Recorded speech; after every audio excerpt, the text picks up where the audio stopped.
Morning everyone, Boker Tov, Chazak U'Baruch for the beautiful minyan. So we're starting Siman Reish Samech Vav. It's going to be a little bit short because of the topic, and then the next Siman, we'll probably start it next week. At some point, it starts the Tefillot of Shabbat, because we're going in from Erev Shabbat all the way into Shabbat. So this last Siman, that before the Tefillot of Shabbat, talks about if a person's traveling, and then all of a sudden it's Shabbat, he's on his way, and now he's sun sets on him. So what do you do? So some of the stuff here is not so practical because the type of traveling they're talking about is, let's say, with an animal, etc. But we'll learn a few points that are nogea for us. So the case here, the Shulchan Aruch starts, if a person is traveling and he has money on him, and he's with his animal, and he also has a goy with him, maybe a servant or whatever. And now all of a sudden it's Shabbat. He doesn't realize, he thinks, okay, I can get there in time. Then all of a sudden, no, it's sunset. It's over. What do you do at that time? So you have your money on you. You don't want to lose your money. So he says you could give your money to the goy to hold on to give back to you after Shabbat. You can't put the money on the animal and walk with the animal afterward, walk with the animal. You can't put the money on the animal because the animal belongs to you. Meaning, as much as the goy might belong to you, but the goy is a person and is a thinking thing, and it's not yours. The animal belongs to you, and you are obligated in shvitat behemto. You're obligated in your animal's also keeping Shabbat, so to speak. So putting the money on him doesn't help.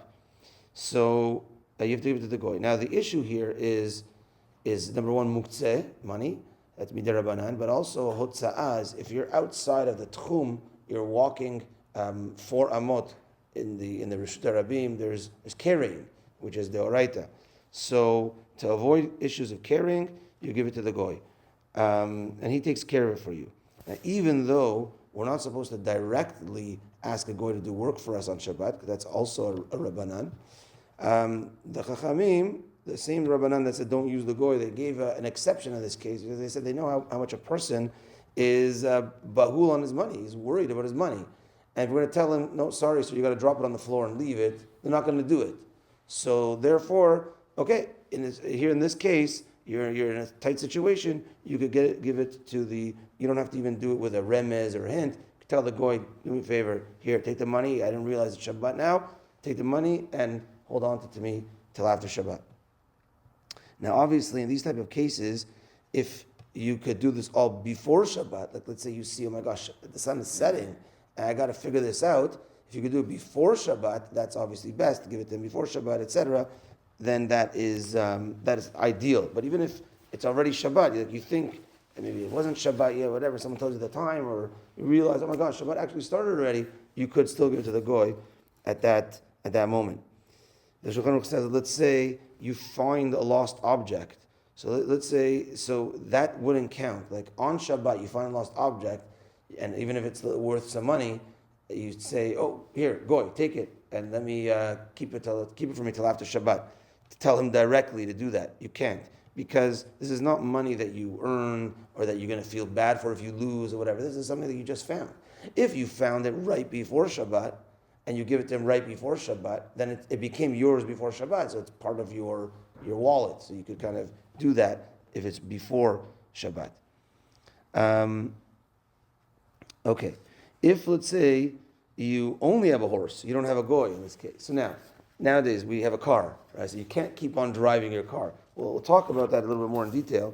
But let's say now you don't have a goy. All you have is a horse. So in that case, you could put it on the horse. You don't have to throw the money on the street, whatever it is. You could put it on the horse, but you don't ride the horse while you're now it's Shabbat. Now what do? You put your money on the horse and walk with your horse wherever you got to go. So now, though, exceptions to the rule, says the Rama, is if you're worried that if you're going to be walking with your horse, there's bandits. Now, let's say sakana situation. So if I'm going to be walking with my horse, I could be in a situation of sakana, so you could ride your horse. Continue riding your horse even on Shabbat. And the Kaf HaChaim says not just sakana, but even if it's going to be a big tsar. For instance, if let's say Shabbat happened, I'm just me and my horse, and okay, I put my money on the horse. If I walk with it, where am I going to end up? I have so much time till I get to my house. I'm going to end up in a random place. I'm going to have to maybe, beg in order to get food or beg in order to. If it's going to be a lot of tsar as well, you could continue going on the horse.